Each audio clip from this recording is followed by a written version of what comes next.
Usually we understand that sequels are bad, and a lot of times I just have soft spots for them in my heart. From the Texas Chainsaw Massacre 2 to Leprechaun 2, I don't know, sometimes part 2s in movies to me are just better. In this one it's not the case, but I'm going to be talking about the thrill ride that is Joyride 2. Melissa and her fiance Bobby, along with Melissa's sister, decide to travel to Las Vegas, picking up Melissa's internet boyfriend on the way. Blood, violence, freaks of nature, well then, come on.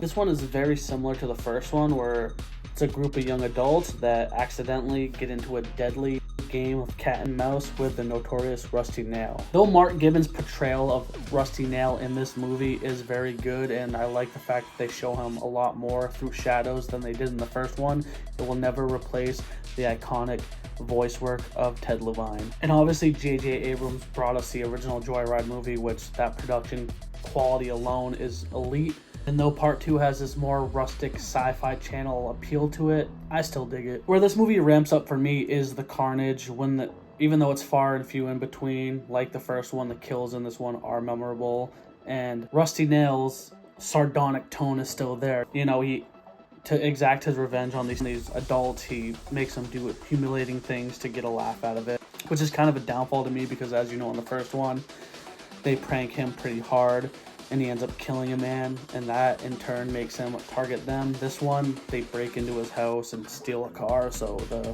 repercussions are far less drastic, but he seems to be more ruthless in this one. I understand they're trying to make a villainous appeal to him, but it didn't work. Nick Zano as Bobby was a very good actor. Kyle Schmid, I really liked his character too. He played this bad boy, rough around the edges, who slowly unraveled to be a cowardice little pussy at the end. But I feel like the chemistry between the 4 actors were good, including Laura Jordan and Nikki Alcox, who gave a great performance in Jeepers Creepers 2 just a few years prior. There are some flaws to this movie, you know. The pacing is there, and I understand they're trying to make it more scary and intense and up the notch, but at the same time, for what reason? You know, there's a scene where one of the main characters gets killed off when there was many ways that they could have stopped it and saved the character, but instead it became of like, this is a plot point where you get redemption for us, where it's like you could have just saved them then and there. There are some suspenseful scenes like in the morgue or when they're playing their version of rolling the dice game. That's creepy, and to me it's just a fun movie. It's a good one, and obviously this is the second movie. I believe there's one more after this, so the way it ends, trying to act like they triumph against Rusty Nail just for him to come back is, again, you're like, what's the point of fucking trying to kill him off if he's going to come back at the end with a twist?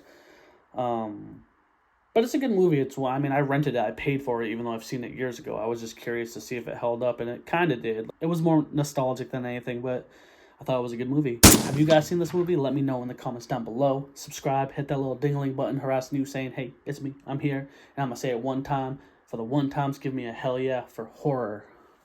In the heart of mystery holds the darkness of truth. True horror. Real madness. Drip fed